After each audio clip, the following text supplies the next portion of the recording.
Bonjour mesdames, messieurs. Je suis permis de saluer leur pilote. Je suis heureux et fier de dire d'être ici à la Teste, monsieur le maire, avec le ministre de l'Intérieur. Je souhaitais qu'on puisse être ici aux côtés évidemment de monsieur le maire, mais de l'ensemble des élus du territoire, du vice-président de la région, du président du département, de nos parlementaires, merci madame la sénatrice, madame la députée, et de plusieurs élus pour être là à vos côtés d'abord.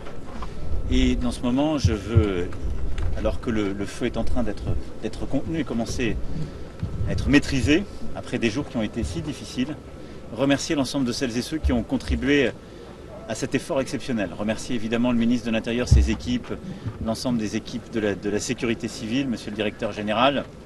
Remercier tous nos pompiers, professionnels et volontaires. Remercier les services départementaux d'incendie de secours. Et évidemment celui de Gironde au tout premier chef, qui a fait un travail exceptionnel avec des personnels qui ont été mobilisés. Mais l'ensemble des SDIS de France qui ont participé justement à l'effort national, ont été mobilisés ici. Et vraiment merci aussi au président de la fédération pour cette mobilisation nationale.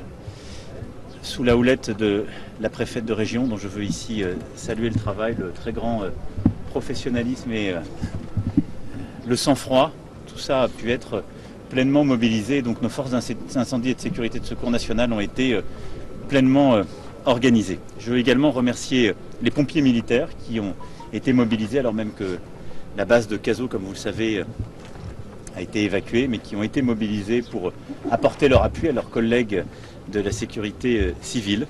Remercier l'ensemble de nos forces de sécurité intérieure qui ont permis de sécuriser les sites qui ont été justement évacués, qui ont permis que tout ça se passe dans le bon ordre avec confiance et qu'on protège les habitations en même temps que les personnes. Et donc merci évidemment à nos policiers, à l'ensemble de nos policiers nationaux et municipaux. Et je remercie aussi nos gendarmes qu'on verra tout à l'heure.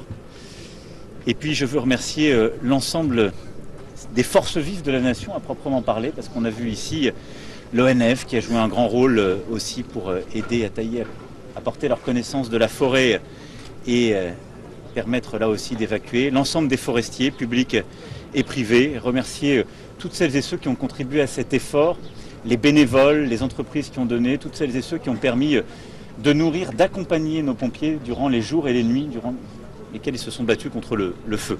Voilà, ces remerciements peuvent vous paraître longs, et j'espère n'avoir oublié personne, mais ils traduisent ce qui vient de se passer durant ces derniers jours. C'est-à-dire une formidable chaîne de solidarité humaine pour battre la bête qu'est le feu. Et vraiment, nos pompiers sont des héros absolus qui risquent leur vie chaque jour, et ils l'ont fait avec beaucoup de force, mais il y a derrière toute cette chaîne, et nos élus, leurs équipes, nos compatriotes ici se sont mobilisés avec beaucoup de courage et de générosité. Donc, je veux ici d'abord dire ces remerciements, les remerciements de la nation tout entière et notre fierté de ce qui a été fait ici durant ces jours, parce que vous avez tenu. Nous avons ici face à nous l'un des plus grands feux de notre histoire. C'est sans doute le 5e ou 6e plus grand feu que nous ayons eu à connaître, par la superficie qui a été touchée entre les deux sites, et par le nombre de personnes aussi qui ont été évacuées, 36 000 personnes évacuées. Et malgré ces chiffres très impressionnants, malgré les forces qui ont été engagées, on a environ 2000 pompiers qui sont mobilisés aujourd'hui, on a été parfois jusqu'à 3000 sur l'ensemble des sites de la Gironde. Malgré tout cela, là où je peux dire que vous avez fait un travail d'autant plus exceptionnel, c'est qu'il n'y a pas de victimes.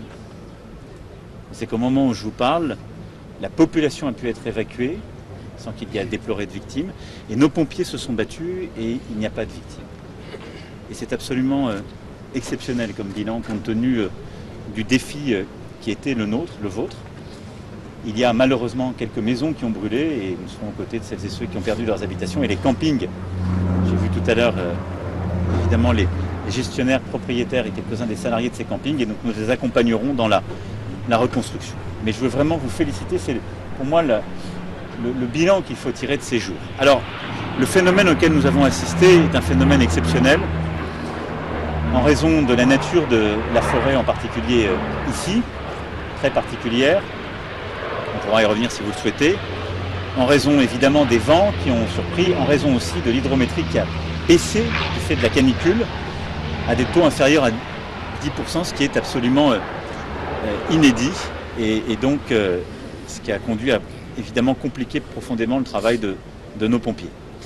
À très court terme, nous avons mobilisé évidemment, je le disais tout à l'heure, toutes les forces de la nation en moyens aériens et au sol avec une solidarité nationale exceptionnelle.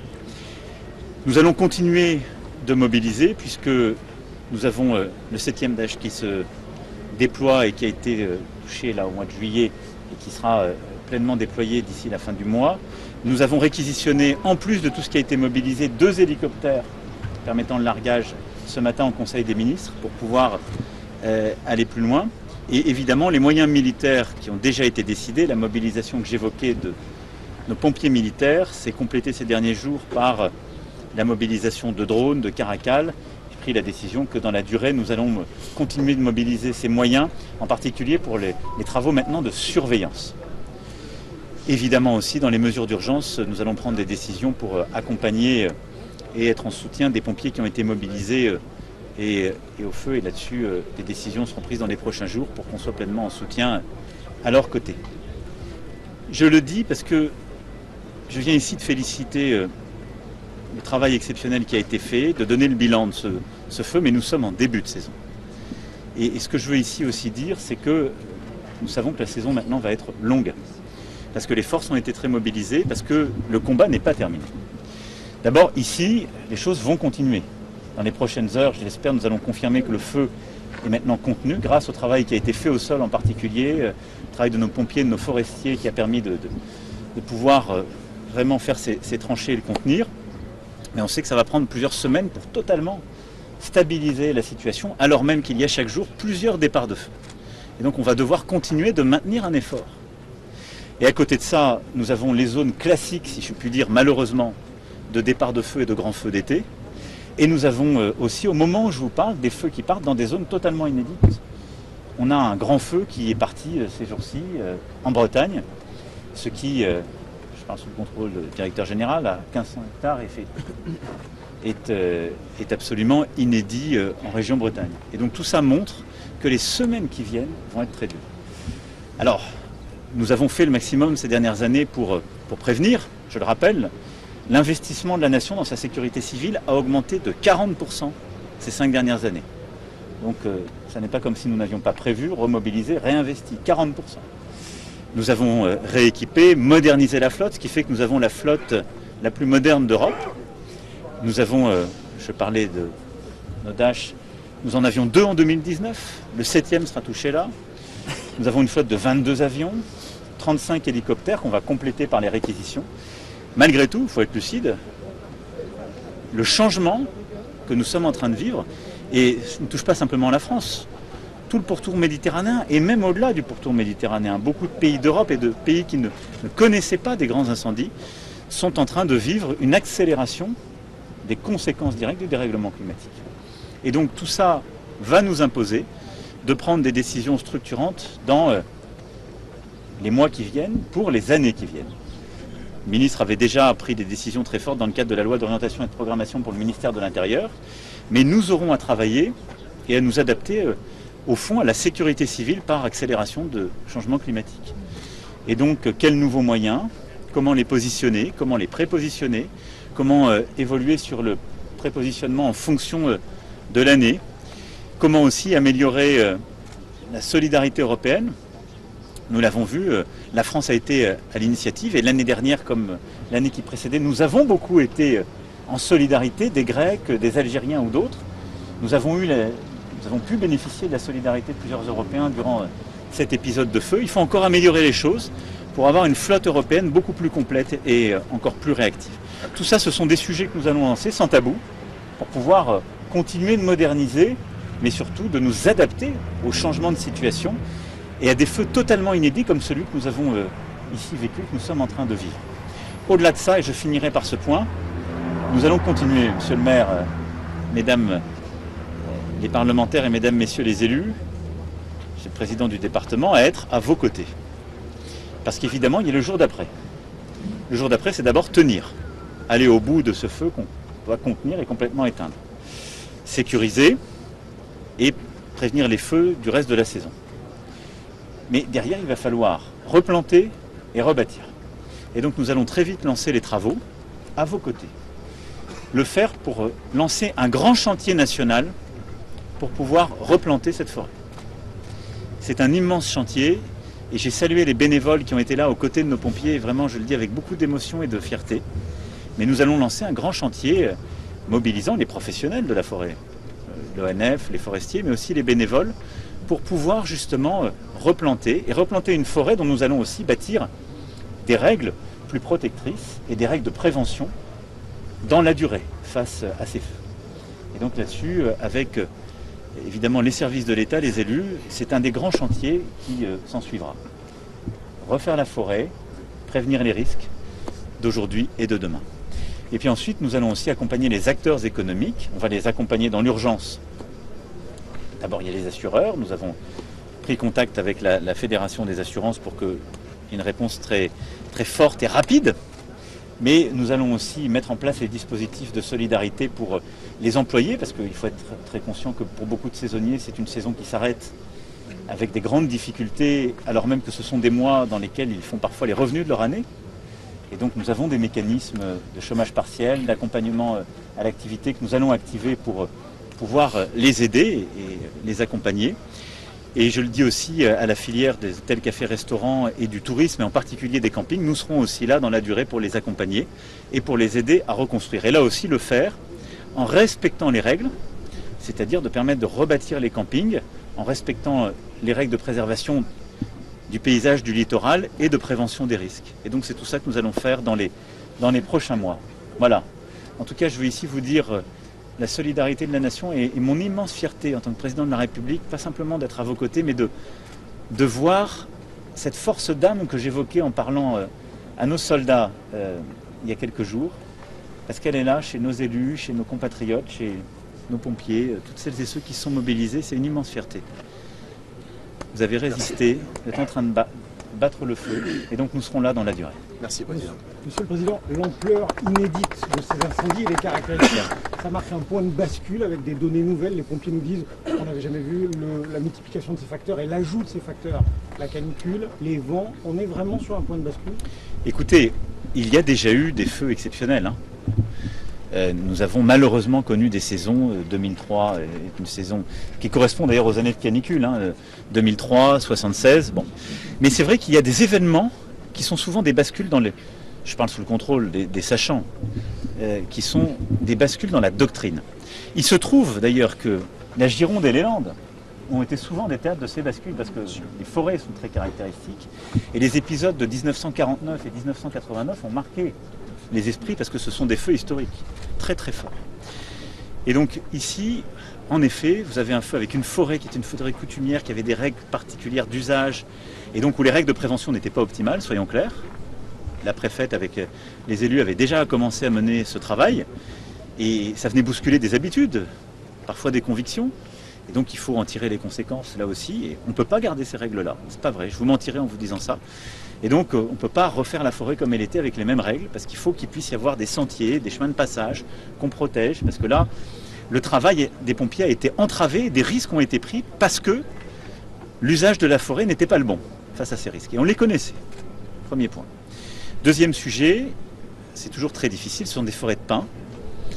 On a eu le feu qui a pris, comme ça a été très bien dit tout à l'heure par le contrôleur général, il y a eu en plus 2 feux à très peu à 1h30 d'intervalle, quelques kilomètres de distance. Donc les mêmes services ont été sous pression de 2 feux qui sont partis très vite avec beaucoup de vent, avec des conditions qui sont très propices au feu. Et puis ce sont des résineux, avec en plus des contraintes où la canicule, on l'a vu pour la première fois, a conduit à ce qu'il y ait des phénomènes totalement inédits, où en plus de la transmission de cime en cime, on a eu des explosions littérales de troncs avec ensuite de la prolifération et l'envoi d'escarbilles qui ont fait des reprises de feu parfois à plusieurs mètres, dizaines de mètres, centaines de mètres, ce qui fait que les équipes qui attendaient en fonction de simplement la direction du vent ou de chemins naturels ont parfois été prises à revers ou à contre-pied.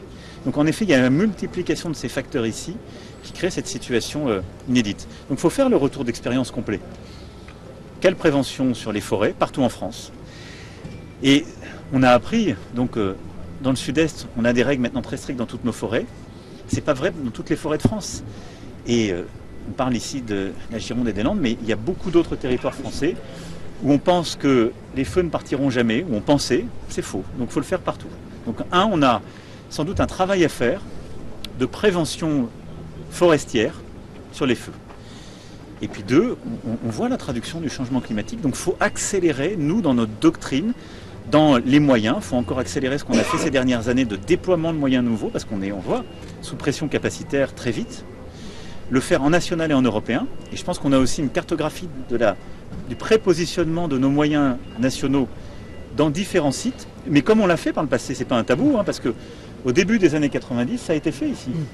Et après, la doctrine a changé parce qu'on a dit qu'il faut mieux avoir des moyens au sol. Et donc on a remis des moyens nationaux. Donc il faut garder ce qui marche dans notre modèle. On a un modèle qui marche très bien aujourd'hui en maintenance. On a une maintenance remarquable parce qu'on a un site unit avec des équipes qui tournent 24/24. Ce qui fait qu'on a un taux d'utilisation de nos capacités qui est remarquable. Par contre, on doit sans doute améliorer le déploiement et les prépositionnements. En tout cas, c'est pas à moi de le dire, c'est aux professionnels. Mais c'est tout ça qu'il va falloir faire évoluer sans tabou, en regardant à la fin de la saison. Mais il faut tenir dans cette saison. Et c'est pour ça que tenir, ça veut dire, heureusement, on avait pris les décisions en amont, donc on a plus de capacité qu'il y a 2 ans. Mais ça veut dire que nous, on ne s'est pas donné de tabou, on réquisitionne. Parce que c'est le seul moyen de parer à l'urgence. Et puis on donne encore plus de force à nos pompiers en mettant les moyens, en les accompagnant. Est-ce que ça passera par la loi ? Est-ce que ça passera par la loi ? Alors, 2 choses. Les réquisitions, pour qu'elles soient nationales et dans la durée, ça passe par des décrets. On en a pris un ce matin au Conseil des ministres. Et après, il y a des mesures de gestion qui se font pour cet été. Mais après certaines de ces choses, les moyens dans la durée comme on l'a fait, et peut-être des changements en termes de prévention, exigeront peut-être des lois. Monsieur le Président, est-ce qu'on a assez de Canadair pour lutter contre ces incendies, peut-être pour les futurs qui vont arriver ? Écoutez, on a modernisé notre flotte, je le rappelle, et je rends hommage aussi à nos pilotes qui font un travail remarquable et prennent des risques. Et je le dis avec une pensée toute particulière parce qu'en tant que président de la République, j'ai malheureusement eu à enterrer des pilotes et je ne l'oublie pas. Ce sont des femmes et des hommes avec leurs mécanos qui sont eux aussi qui prennent des risques immenses. Qu'est-ce qu'on a fait ces dernières années ? On a modernisé la flotte. Parce que quand on est arrivé, c'est le problème qu'on avait avec les trackers sur lesquels on fonctionnait. Donc on l'a modernisé, ce qui fait que je peux vous dire qu'on est une des flottes les plus modernes, enfin qu'on est la flotte la plus moderne d'Europe et qu'on est parmi les premières flottes européennes.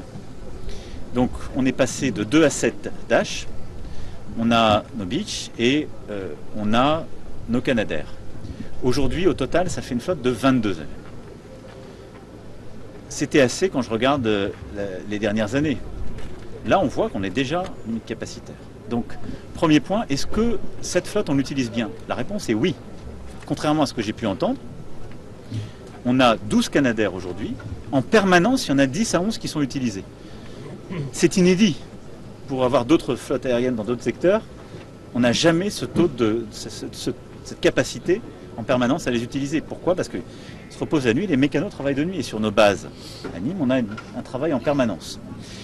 Est-ce qu'il faut en avoir davantage ? La réponse est de manière à peu près sûre, oui. Ça pose 2 choses. Un, c'est une réflexion européenne qu'il faut avoir. Je le dis d'autant plus que c'est l'Europe qui paye nos nouveaux moyens. On a développé une stratégie européenne, je l'ai portée, c'est la France qui en a pris l'initiative. Mais je le dis pour toutes celles et ceux qui parfois critiquent l'Europe, l'Europe paye 100% de nos moyens actuels, les nouveaux qu'on achète. Donc l'Europe a du bon. Mais il faut en acheter plus, mais il faut le faire aussi en européen. Parce qu'en fait, il faut regarder les choses avec 3 dimensions. On a besoin d'une flotte européenne, si on veut être à l'étage. Ensuite, il faut des capacités opérationnelles nationales, en particulier pour la maintenance. Et puis, il faut des prépositionnements zonaux, si je puis dire, c'est-à-dire infranationaux. C'est comme ça qu'on doit articuler les choses. Donc oui, il faut davantage acheter au niveau européen, c'est à peu près sûr. Et il nous faut là aussi, sur cette filière, redéployer une stratégie industrielle. Pourquoi ? Parce que Canadair, ce n'est pas le nom de l'avion lui-même, c'est le nom d'un modèle et de l'entreprise. Et il y a eu quelques problèmes industriels qui fait qu'on a plus de difficultés à les produire qu'avant. Et donc on est en train de rebâtir la filière pour avoir une souveraineté technologique industrielle et pouvoir produire ces avions. Ce que je suis en train de décrire, c'est vrai partout dans le monde. Aujourd'hui, vous avez des feux en Australie, l'Australie utilisant réquisitionnant des moyens des Américains avec des Boeing largueurs. Vous avez vu les événements qu'il y a eu et qu'il y aura, je pense malheureusement, dans les prochaines semaines ou prochains mois en Californie. Le monde entier a ça. Et donc on doit s'adapter. Donc oui, on doit monter notre flotte en capacité. Monsieur le Président, vous avez rencontré les propriétaires de camping, vous leur avez dit on va reconstruire et vite, mais les règles seront différentes. Qu'est-ce que ça veut dire? Ça veut dire, moi je le disais à Monsieur le maire, dans ces moments-là, il y a de l'adrénaline, il y a une solidarité exemplaire. Les femmes et les hommes qui sont là ont fait c'est exceptionnel. Beaucoup de gens n'ont pas dormi, ils sont là. Les semaines qui suivent sont très dures souvent. On revient, puis ça a brûlé autour, la vie n'est plus la même. Vous avez perdu votre forêt, parfois votre logement. Donc c'est là où c'est très dur. Et donc on sera là aussi dans ces moments-là, je le dis. Parce que c'est important.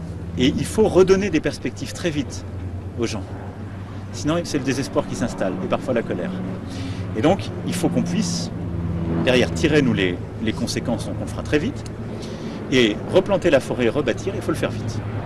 Donc je l'ai dit, c'est une activité, le camping touristique, qui est très importante pour la valorisation des sites ici, pour la vie économique.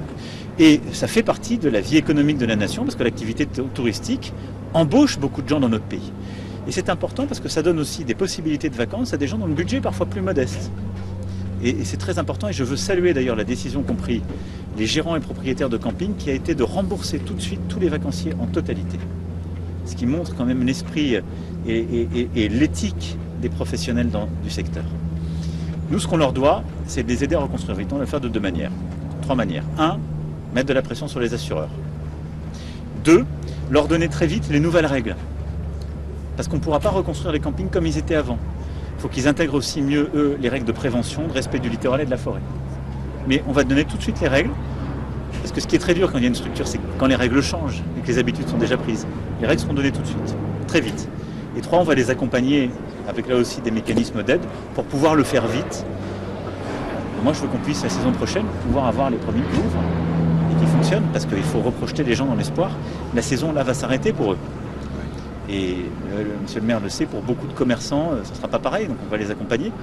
On ne peut pas leur dire, vous allez prendre 2 ans à rebâtir, c'est pas vrai. Il faut leur dire, la saison prochaine, on sera là. Monsieur le Président, par rapport à l'urgence climatique, certains vous accusent de ne pas prendre assez de mesures, une mesure assez importante par rapport au niveau justement de l'urgence. Est-ce que la France va être un pays différent dans 5 ans, dans votre deuxième mandat? D'abord, moi je suis, j'ai envie de dire, c'est la fonction et le métier. On est là pour prendre aussi les critiques. Les condamnations, je le rappelle toujours, ça fait du bien à entendre. Les condamnations qu'il y a pu avoir sur le plan de la justice ou autre, sur l'inaction climatique comme on dit, elles valent sur la période qui précède 2018. J'ai été élu en mai 2017 pour la première fois, donc je veux bien tout prendre, mais je ne prends pas ça. Non, mais donc, je vous dis, non, mais moi, je n'ai jamais eu de condamnation. La justice, voilà. Mais parce qu'ils utilisent cette condamnation pour tout confondre. J'aime bien la vérité et la précision. Ensuite, sous mon premier mandat, on a été 2 fois plus vite dans la réduction des gaz à émissions de CO2. 2 fois plus vite que ce que la France faisait. Et je le dis parce que la France est aussi un pays qui, par tête d'habitant, n'est pas celui qui produit le plus de CO2 en Europe. Donc, nous avons une position initiale qui est plutôt parmi les meilleures en Europe, et nous avons fait 2 fois plus vite ces 5 dernières années qu'on ne faisait avant. Tout ça impose des changements. Et donc, qu'est-ce qu'on doit faire?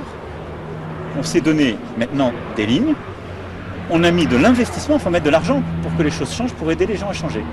Et maintenant on a un cap, on va le tenir et exécuter. C'est pour ça que j'ai décidé là que la Première ministre soit en charge de la planification écologique, qui a aux côtés d'elle 2 ministres, la planification écologique territoriale et énergétique. Et donc nous allons dans les prochains mois faire ce travail avec l'ensemble des élus et des filières, et on va faire plusieurs choses. La première, dès cet été, une loi d'urgence, d'exception, pour pouvoir beaucoup plus vite produire des sources d'énergie renouvelables. C'est la clé. Et pourquoi on ne va pas assez vite? Je vais vous dire. Parce qu'on a trop de règles. Moi, en tant que président, j'ai inauguré des champs d'éolien offshore qu'avait lancé, non pas le président François Hollande, mais le président Nicolas Sarkozy. C'est ça la réalité de notre pays. Donc, on va demander au gouvernement de pouvoir soumettre à l'Assemblée nationale et au Sénat un plan d'urgence pour qu'on puisse le faire en quelques années, mais sous ce mandat. Et pour certains projets de pompes à chaleur, de méthaniseurs, de très court terme, en quelques mois. Simplification, aller plus vite et plus fort. 2, on va ensuite proposer une stratégie nationale bas carbone et une nouvelle programmation pluriannuelle de l'énergie qui sera préparée en concertation dans les prochains mois et elle aussi soumise au Parlement, ce qui est inédit pour ces deux stratégies, en début d'année prochaine, dans le premier semestre de l'année prochaine. Voilà, et qui permettra de décliner avec derrière une stratégie d'investissement qui permettra d'accompagner chaque territoire, mais c'est les élus du territoire qui vont le mettre en œuvre. Il faut que l'État ait une stratégie, un investissement et que ce soit un pacte de confiance avec le terrain. Parce que c'est les élus qui savent comment avoir la meilleure stratégie pour replanter des forêts, pour aider à la transition agricole, pour changer les mobilités et changer la mobilité urbaine, réussir à faire des plans vélos qui fonctionnent encore mieux, on les a déjà beaucoup boostés, mais aller encore plus loin, sortir du véhicule thermique, etc., etc. Voilà, c'est comme ça qu'on va faire. Donc moi, j'ai déjà agi, mais on va aller beaucoup plus vite et plus fort. Je disais, j'ai doublé l'effort ces 5 dernières années. On va encore le doubler dans le quinquennat qui vient. C'est ça mon objectif. Marie, vous aviez une question et vous avez été interrompue par un collègue. Ça rejoignait sur le moyen canadien. Dernière question, puis je dois filer, je crois.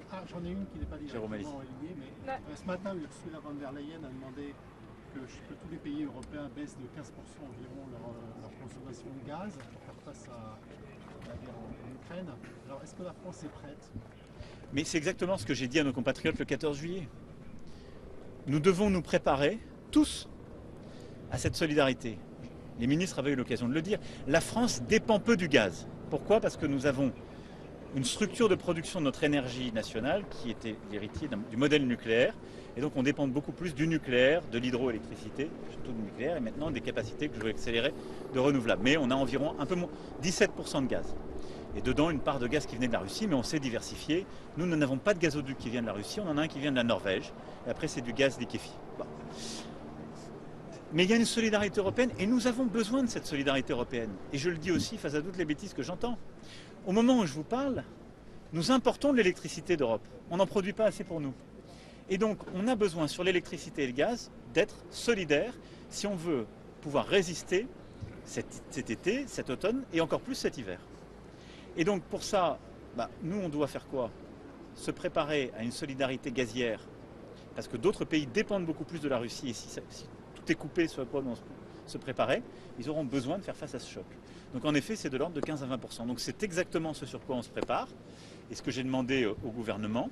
Ça supposera un travail de programmation qu'on a commencé, d'abord de sobriété. On consomme moins, on n'a pas la câble, donc on le fait de manière intelligente et proportionnée. Et ensuite, du côté des administrations publiques, du côté des entreprises et du côté des concitoyens, de regarder la programmation des plans qui seront faits face à justement ces événements d'ici à l'automne puis à l'hiver. Donc c'est en ce moment que c'est en train d'être fait et durant l'été, la Première ministre avec les ministres compétents aura à présenter ce plan, mais dont j'expliquais déjà la philosophie le 14 juillet qui est en parfaite correspondance avec ce que la présidente de la Commission européenne a dit ce matin. Voilà, on va devoir continuer sur l'Andiras. Merci. Merci. Dites-moi. Non, je suis impressionné.